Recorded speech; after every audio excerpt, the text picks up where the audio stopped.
Goodness,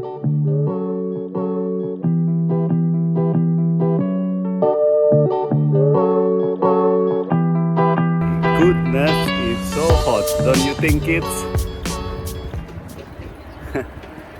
40 degrees Celsius? Ulala.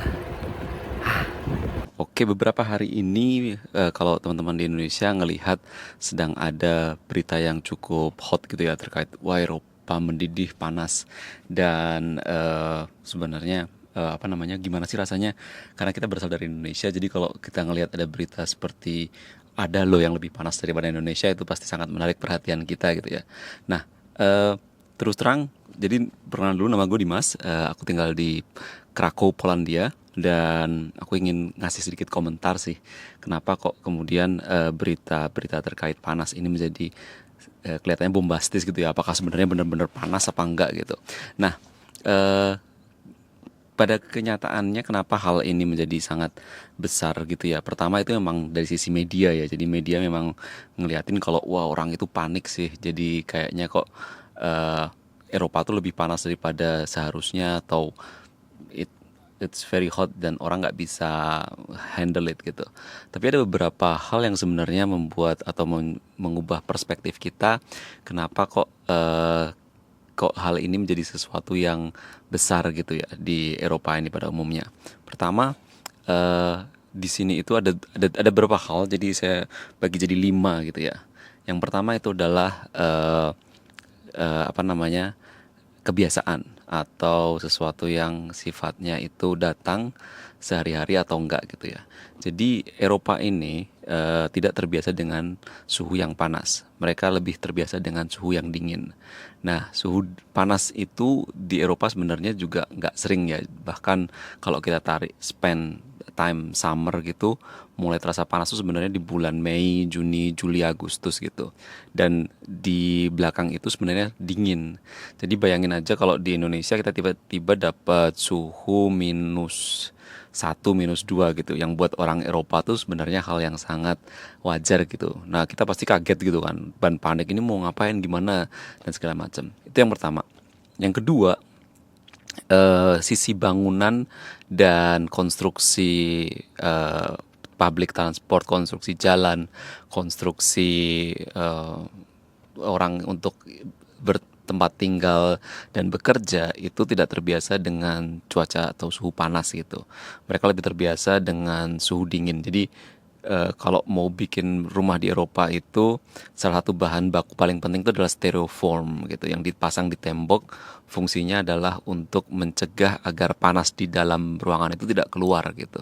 Nah, ini bayangin aja kalau mereka itu, karena biasanya suhu dingin gitu ya.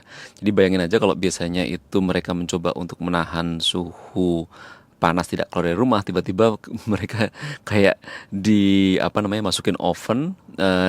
Kalau ada panas rasanya kayak masukin oven gitu ya, jadi panasnya nggak bisa keluar dari rumah, kemudian rumahnya juga nggak dilengkapi dengan air conditioner gitu.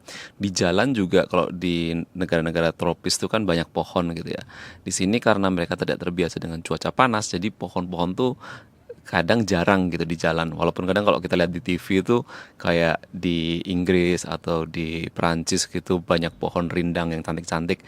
Itu salah satu tempat objek tertentu aja, tapi mayoritas itu sebenarnya kayak kita bahkan di Polandia itu nyebutnya patelnia gitu ya, atau papan penggorengan gitu. Karena kalau saking panasnya nggak ada pohon, rasanya kayak papan penggorengan gitu. Itu yang kedua. Kemudian yang ketiga itu ada di sini yang disebut dengan istilah warm phenomenon gitu, atau fenomena pulau yang panas. Maksudnya gimana? Jadi karena konstruksi rumah, jalan itu tidak terbiasa dengan cuaca panas, itu membuat yang namanya apa namanya penyerapan panas itu yang terjadi di siang hari itu tidak bisa kemudian diturunkan di malam hari gitu. Jadi kayak misalkan aspal, kemudian tembok, styrofoam di luar rumah, itu kalau udah malam hari itu mereka tetap panas gitu ya. Jadi kalau siangnya panas dan kepanasan, malamnya masih panas, mereka nggak bisa istirahat gitu kan. Itu tadi yang ketiga gitu ya. Nah, yang keempat itu waktu. Jadi durasi panas tuh beda kalau di Eropa. Musim panas itu mereka biasanya kita mendapatkan matahari mulai dari jam 4 pagi, kemudian mulai gelap itu jam 10 malam. Nah, kalau di negara kayak di Indonesia itu kan kita panas tuh mulai mungkin dari jam 10 sampai jam 2 atau jam 3 ya. Jadi itu durasi panas, kemudian orang-orang itu kemudian terbiasa untuk menghindari berada di luar rumah di jam panas itu. Nah, sekarang bayangin aja kalau panasnya itu atau cuaca matahari mulai terbit itu mulai dari jam 4 pagi, kemudian tenggelam jam 10 malam. Makanya kalau puasa di sini di musim panas tuh ya bener-bener bener-bener mantap gitu ya. Jadi itu dia, jadi durasi panjangnya tuh beda.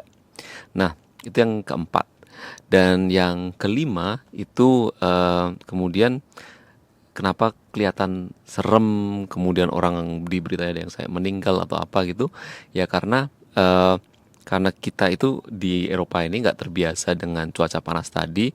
Kalau ada siangnya panas, malamnya tuh kemudian orang tuh nggak bisa istirahat gitu ya. Jadi karena eh, siangnya itu mereka udah kelelahan dan capek dan segala macam, malamnya karena cuaca masih panas nggak bisa istirahat. Nah, itu yang membuat secara berkepanjangan kalau cuaca tidak tiba-tiba turun, itu orang tuh kayak istilahnya tuh kelelahan selama 1 pekan, 2 pekan, dan itu kalau untuk orang tua itu sangat berimbas dan bisa bahkan meninggal gitu ya. Jadi itu tadi 5 hal yang kenapa kemudian dari sisi berita dari segala macam itu kelihatannya panik dan segala macam, tapi sebenarnya kita akan mulai menyadari saat sudut pandangnya tuh dirubah ke sisi ini tadi. Jadi mereka tidak terbiasa, bangunannya nggak sesuai, malamnya nggak bisa istirahat dan segala macam itu. Nah, satu tambahan bonus gitu ya sebagai. Nah, kemudian bagaimana rasanya kalau jadi orang Indonesia gitu ya? Terutama saya yang biasa tinggal di Jogja. Jogja itu kalau panas ya kita nyebutnya suhunya ngentang-ngentang gitu ya.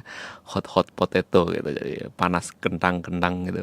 Nah, jadi kalau dilihat dari sisi kita sebagai orang Indonesia di Eropa ini, sebenarnya ya kita lebih mudah menyesuaikan dibanding kalau orang sini gitu ya. Kenapa? Karena kita terbiasa sama suhu panas gitu. Jadi bahkan suhu panas di sini tuh cuacanya tuh lebih kering gitu. Kering tuh artinya kemudian kalau kita berkeringat tuh lebih cepat menguapnya. Nah, kalau di tempat kita di Indonesia itu kan karena suhunya itu panas plus humid dan itu sepanjang tahun gitu ya. Jadi eh, sebenarnya lebih invasif gitu. Jadi waktu kita di luar itu panas, tidak cuma panas tapi bernafas pun agak susah gitu. Itu kalau di Indonesia. Jadi buat yang orang-orang yang berasal dari negara yang sudah terbiasa dengan panas, memang kalau dari pendapat saya, dari analisa saya itu lebih terbiasa dengan hal ini. Jadi kadang ya buat teman-teman yang berasal dari Indonesia mau liburan musim panas ini kemudian khawatir, kalau menurut saya nggak perlu ya, karena kita udah terbiasa gitu dengan cuaca yang lebih ekstrim dan kondisi tubuh kita tuh sebenarnya lebih terbiasa dengan hal ini. Nah, kalau musim dingin, nah itu lain cerita. Di awal-awal kalau ke Eropa, kemudian ke negara seperti dulu waktu saya awal tuh di Norway, ya itu beda cerita. Lebih lama menyesuaikannya karena kita nggak terbiasa dengan suhu dingin. Oke, mungkin itu. Thank you berat udah sampai sekarang nyimak, dan mudah-mudahan ini bisa memberikan sedikit gambaran ya. Jadi bagaimana sih suasana cuaca panas di Eropa dan di Indonesia ini bedanya apa gitu. Oke, thank you very much and see you another video. Jangan lupa subscribe. Thank you, bye.